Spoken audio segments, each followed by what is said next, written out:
here today with Lee Jay Berman, and I'm going to be interviewing Lee Jay, who is a famous mediator, educator, and president of the American Institute of Mediation. Welcome, Lee Jay. Thank you for coming. Thanks for having me, Steve. It's good to talk to you. So how did you get into mediation?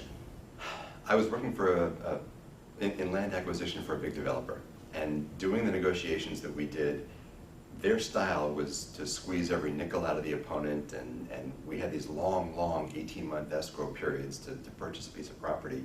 And by the end of the deal, nobody ever wanted to close the deal or do another deal with us. So for me, that wasn't my style. I liked a win-win. If it worked for them and worked for us, then we do it together instead of at each other, sort of. And I read an article about mediation after returning from one of these meetings where I'd sort of taken this competitive negotiation and made it much more collaborative, and read about mediation being all about win-win solutions and collaborative bargaining, and it appealed to me, so I took a course in it, and it was just natural for me. And how long have you been doing mediation? 15 years as of 2 months ago. Wow, that's amazing. That's a long time. Yes. So now, can you give me one of your hardest mediation stories, or one of the most difficult times that you've had in mediation, and how you handle that? Oh, sure. Gosh, the question is which one? You know how it is, Steve. We get these cases where sometimes the parties are just really emotional, they're really intransigent, they don't understand how anybody could see their situation any differently than they can see it. Perhaps the most difficult one was one I actually didn't settle after 4 full days of mediation. But what I've always said is that mediators do their best work in the cases that don't settle, because it requires us to dig deeper into our toolbox and call on more tools. This case was one where we had somebody buy a piece of land across which 23 homeowners who lived up the hill had an easement. He put up fences and gates and blocked the easement, and they had horrific lawsuits, and the title companies were involved and everything else. And violence had actually broken out at the site. He had a security guard patrolling his fences, and somebody knocked the security guard over the back of the head with a pipe, one of the neighbors, because they got into it with him. And everybody was really dialed up emotionally about this whole issue. We went back and forth on this, and I think in addition to patience, the other thing that was especially useful in this case was helping everybody hear each other better, and helping them each find what they needed in a resolution. Everybody they came in the door wanting the other people not to have what they wanted, rather than focusing on what they themselves wanted. And there was a lot of sort of cutting off their noses to spite their faces, if you will. And once I was able to help them figure out what they wanted and try to help them get that without paying attention to what that was doing, what the impact was to the other folks, but just to focus on their needs, that brought us miles further toward a resolution. What would you say would be the critical thing that broke that mediation, that helped to change the dynamic?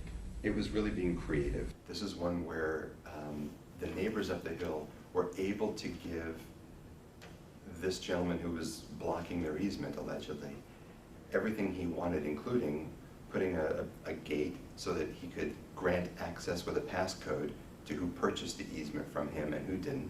It gave him money for the easement. It allowed him to plot the easement where he wanted it across his property, so it was least disruptive.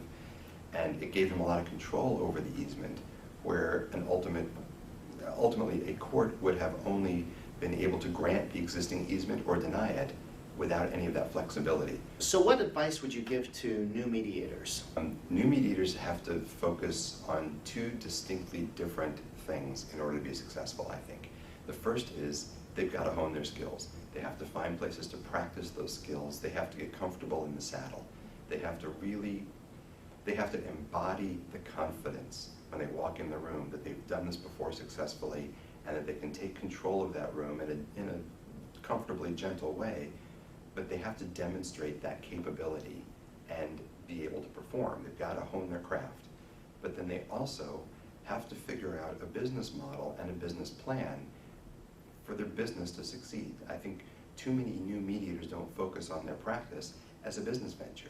So you've opened up a new training institute, and it's called American Institute of Mediation. Tell me more about that. The American Institute for Mediation is a bringing together of who I think are the best mediation trainers across the nation. We have Ken Cloak and Erica Fox and Jim Malamed and Woody Mostyn and Mel Rubin and Doug Knoll as our permanent core faculty. And we sat down together and said, from being in the trenches and having mediated for 10 or 15 or 20 or 25 years in some cases, what do we find that we need to call upon in that room that a basic 40-hour mediation training course or an academic program doesn't prepare us for? And we said, if we're going to build a better mediator, we have to assume a foundation, and we can offer them a foundation of the tactical skills, the negotiation skills, and active listening, and all of those things like mediators learn in their core courses. But we want to equip them with the things that they don't get anywhere else, that are the things that we actually find ourselves calling on when we're in that moment of truth at 5 o'clock in the afternoon. And so what sets American Institute of Mediation apart from other training programs? This is a curriculum built by the best, and I think that's something that's unmatched.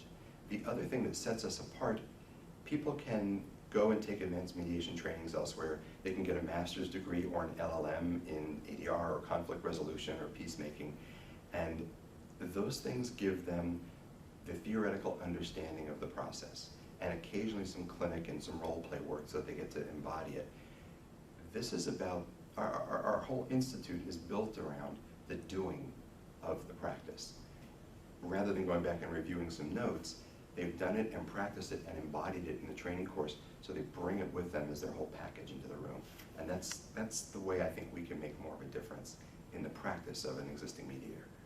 Do you think there should be a residency program for mediators? Yes, I absolutely do. I really think that what this profession lacks is mentoring and residency or apprenticeship, or call it whatever you want to. I think what we lack is the experiential component of working with somebody who's more seasoned and getting some steering. And last question, your favorite technique in mediation? In 1,500 mediations, I've probably used it 15 or 20 times, but it's powerful. A lot of the courses, a lot of the mediations that I do are medical malpractice and often wrongful death cases.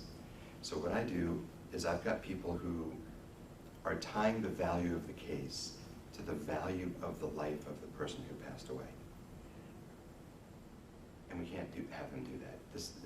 The lawsuit can't be about valuing this person's life emotionally and to them, because there's not enough money in the world to fix that.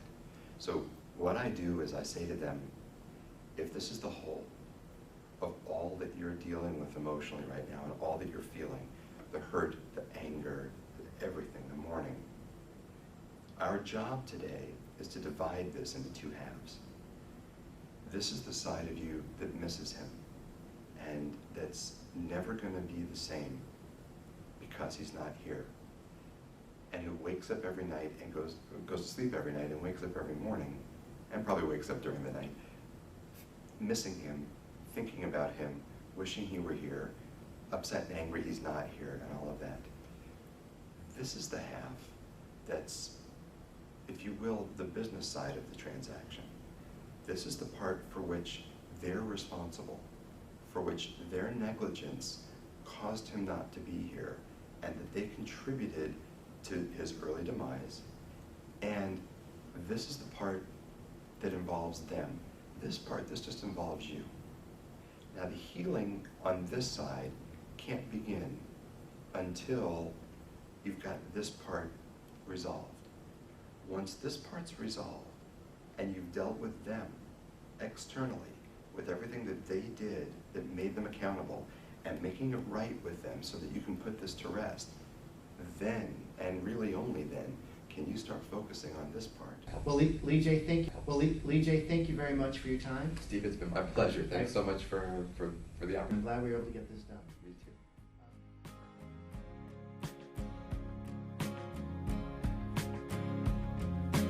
too. English trees in my garden.